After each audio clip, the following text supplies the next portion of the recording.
What is going on, everybody? It's Alex coming back at you with another video. And today we are going to be giving you the top 10, kind of 11 offensive linemen in the 2023 NFL draft. Of course, this is way too early, but I want to give you guys a good look into what I've been doing. Obviously, been AWOL for the past week, but that is okay because I've been grinding out offensive line tape to give you guys stuff that I actually know about. And I think that's a little bit more valuable than just producing content for you guys to watch in the dead period.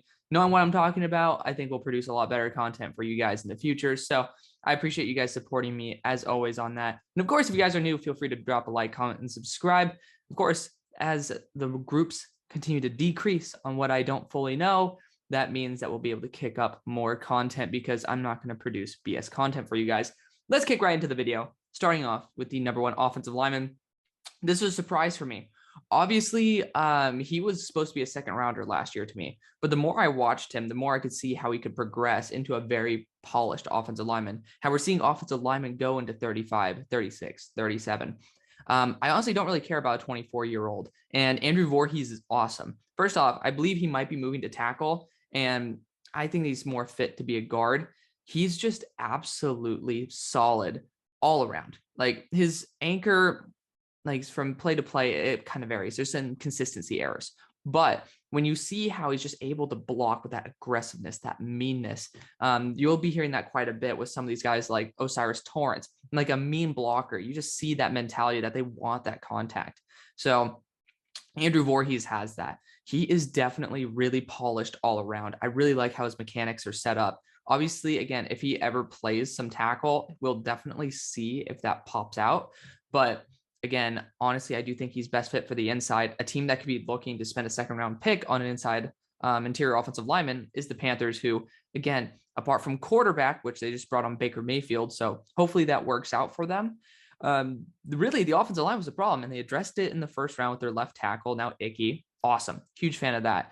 But Andrew Vorhees is another guy who's kind of a tweener to tackle guard that could provide a lot of value. I'm a huge fan of Andrew Vorhees. I do think he could definitely go in the first round. He might be in my opinion, he is the best offensive lineman in the class by a good enough margin. I'm a big fan of Andrew Vorhees, and overall, he moves very well as well. I have to stay on the podium for this guy. I got to give a shout out to Broshmo because, again, during around this time last year, he brought up Andrew Vorhees' name, and I had no idea who he was. So shout out to Broshmo because, again, obviously I have other jobs, school and stuff. So I didn't get to dive into the amount of players that quickly. And then again, I got to give a big tip of the cap to my guy, Broshmo over there, for being able to project this guy into the number one spot for me. Number two, Anton Harrison, probably a lot of people's number one offensive lineman in the class, left tackle for Oklahoma. He's a solid ass blocker. He's very polished as a pass protector. You know, you could see him get a little bit better with his mechanics overall. And he's not going to be this type of Trevor Penning athlete where you're getting the 9.9s, but he does have a good enough juice to be able to play offensive tackle. I will say some of the plays just doesn't fully play through the snap, and that's been a problem pretty consistently with OU offensive linemen. Creed Humphrey, I had a very similar problem with him. So, you know, I don't know if that's exactly going to be a legit negative, but I could definitely see it becoming something to worry about. But again, overall, super balanced blocker, much better in the pass protection than the run game, in my opinion. But, you know, something that this class, and I think last class, had a little bit of this issue as well. Anchor concerns. Anton Harrison doesn't have it. So cheers to him, because there's a lot of these guys, even like Andrew Vorhees, who is above him, that they get driven back pretty far on some plays. And it does kind of take me off guard. So I definitely like to see when an offensive lineman can hold his ground and just really take contact. And Anton Harrison has that meanness, and he can deliver power. He has those pops in his hands. I think a team like the Pittsburgh Steelers, if we are projecting to be around top 15, top 10, which would hurt me. Again, I'm a Steelers fan. And don't take projection and team projection too seriously. It's for fun. Just honestly, it's so we could reference it later on. If Dan Moore doesn't work out, he was a 5th round pick. I think Anton Harrison would work pretty well with that squad. So honestly, it's not exactly a schematic fit, but still a really good player to put at left tackle. And that's one of the most valuable positions in the NFL. Number 3, Broderick Jones. So I didn't expect this one. But yeah, he garnered an arguable first round grade from me. I'm going to be, again, putting up a lot of these articles on my website. Link is down in the description for you guys to go check that out. Of course, if you guys follow me on Twitter, you guys get to see whenever I upload a new one because I have it pinned to my profile. Regardless, Broderick Jones is super, super baller. I do love him a lot. And the only issue is he is one of the most weak tackles in the class. Again, when you see him hit somebody, there's not that energy transfer. You don't see the pop. You don't see him dominating at the point of attack.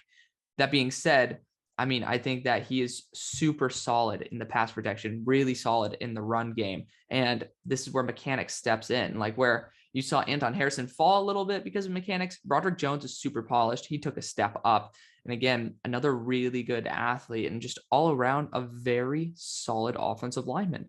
You know, if he's able to work on his strength, maybe it's a mentality thing where he can be a little bit less afraid of contact and he just gives it his all. I'm not sure. Maybe it's a confidence thing where maybe he reserves some of that power because he doesn't want to whiff. I don't know. But if he can get that power up, he could easily be the best offensive lineman in the class. And this is coming from a guy who's not a huge fan of Georgia offensive linemen. So cheers to Broderick Jones here. Number 4, Torrence. This guy's fun. So he's honestly not the best blocker in the world.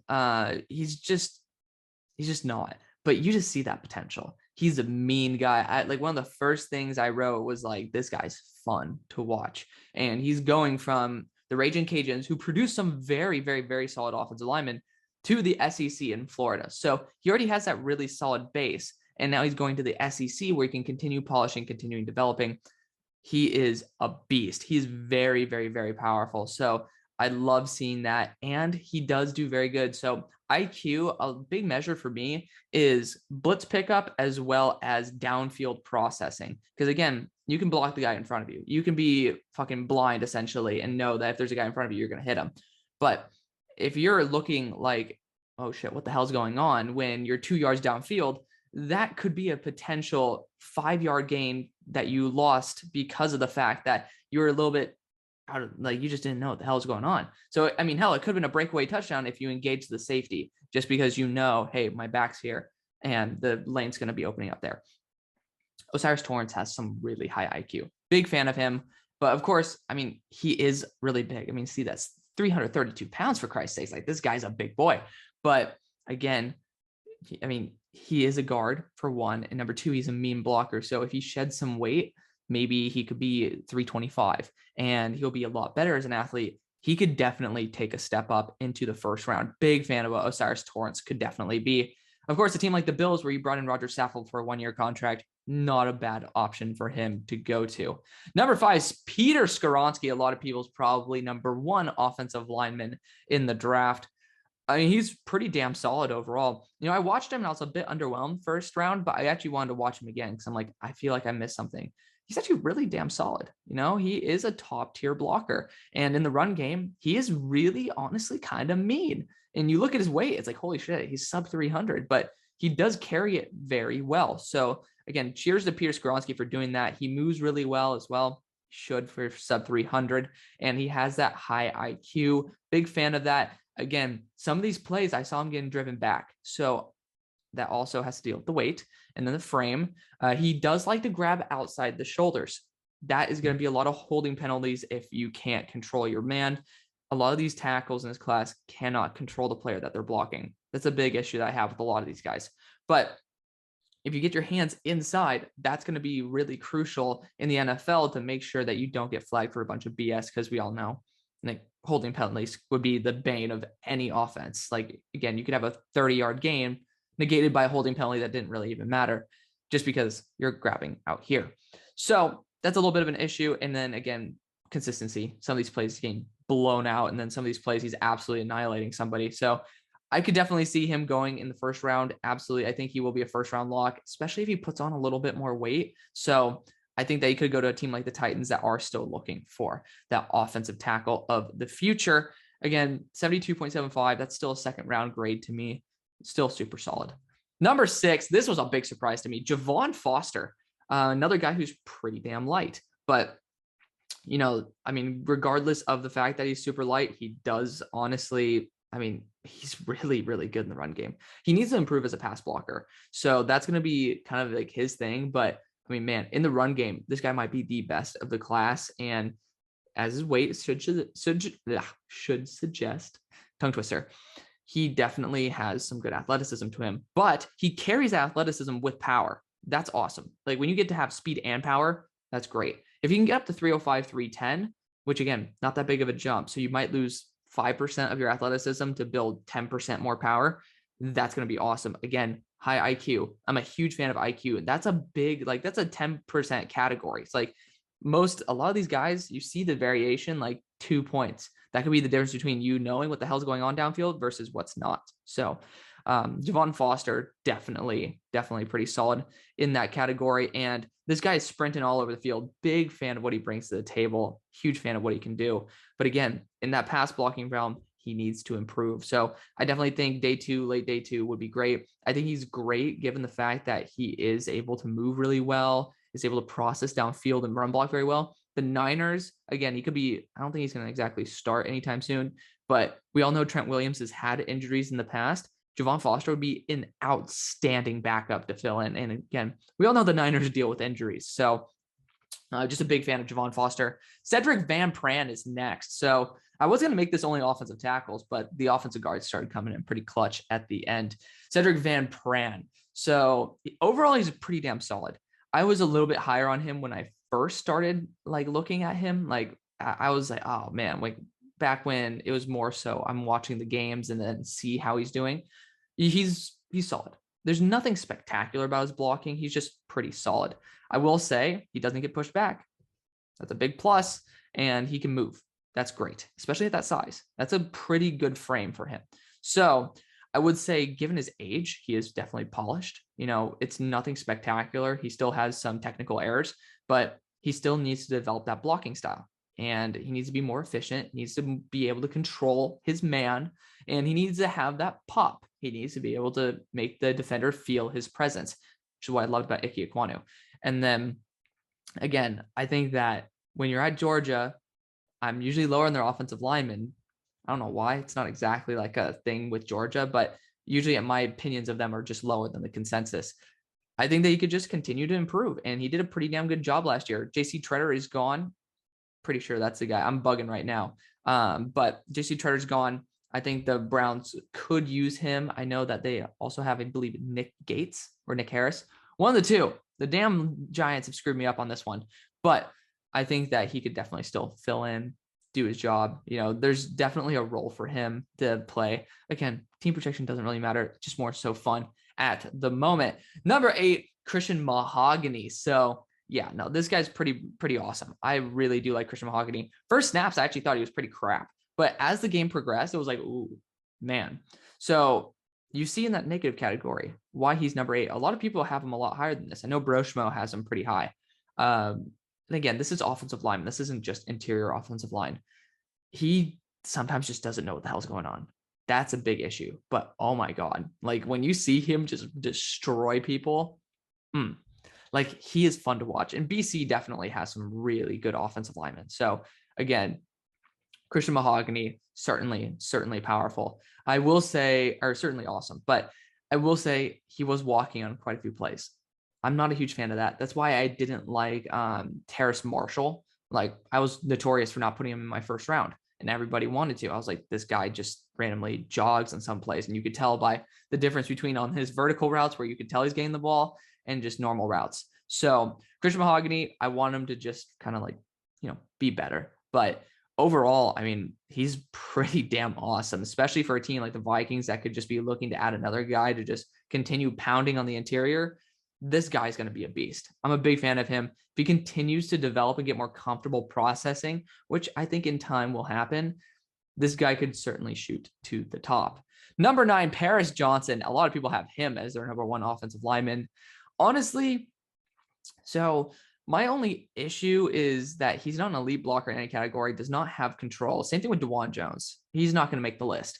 But there's just, when you hit a defender and you just can't control them at all, like it's great when you just put your hands on somebody, but they can get right by you. That's a bit of a concern. And I really do think Paris Johnson isn't going to be at that top tier. I don't think he's going to be a first round pick. Again, I have a second round grade on him. Super good athlete, by the way. And he's moving to tackle, which awesome for him. It's interesting seeing a guard be like 3 times as mobile as the tackle next to him, but it is the way it is, guys.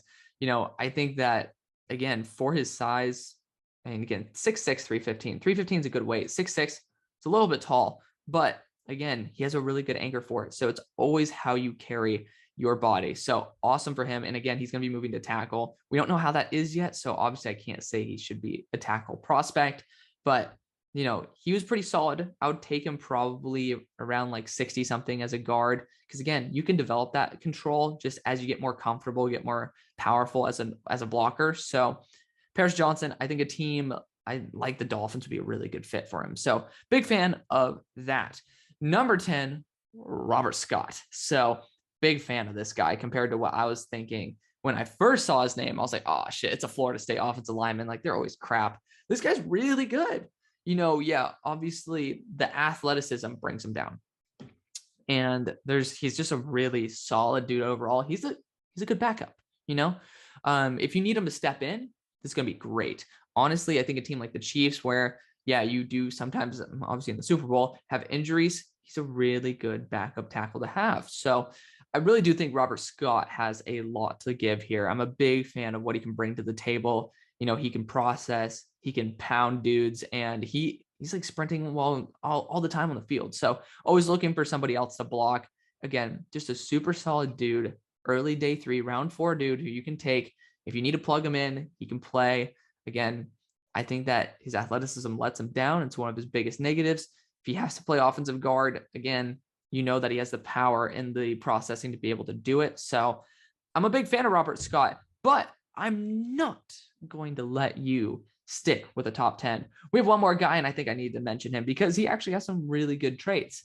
It's Layden Robinson. A lot of people have him as their top offensive lineman. Again, there's like 3 guys in this class that I have lower that a lot of people have much higher. Layden Robinson is one of them. So I think that he's good as a balanced blocker, but I just don't think that anything is good enough. I think he's a really solid backup. Again, Texas A&M, I'm going to naturally transition it to the Cowboys because, you're so close. It just makes a lot of sense. Also, they kind of need help in that category. But honestly, I do love his anchor. You see his weight, 6'4", 320. That's like Ike Ekwonu style right there. So again, he's really good size, but he's really slow. Like his athleticism dropped him a lot. And yeah, he can just pound through dudes. That weight carries and it shows on tape. But again, if you can't move and you're in an NFL where everybody's a hyper athlete, it's starting to become a big concern in the long run. But mechanics, pretty solid as well. Good hand placement, etc. And he does process down the field really well. So again, there's a lot to like as a floor here with Layden Robinson. And I could see him taking a big jump if he's able to get more athletic and he's able to progress his blocking style. So that is going to be the video, guys. Let me know what you guys think. Thank you guys so much for your patience and so much for watching. See you on the far side. Peace.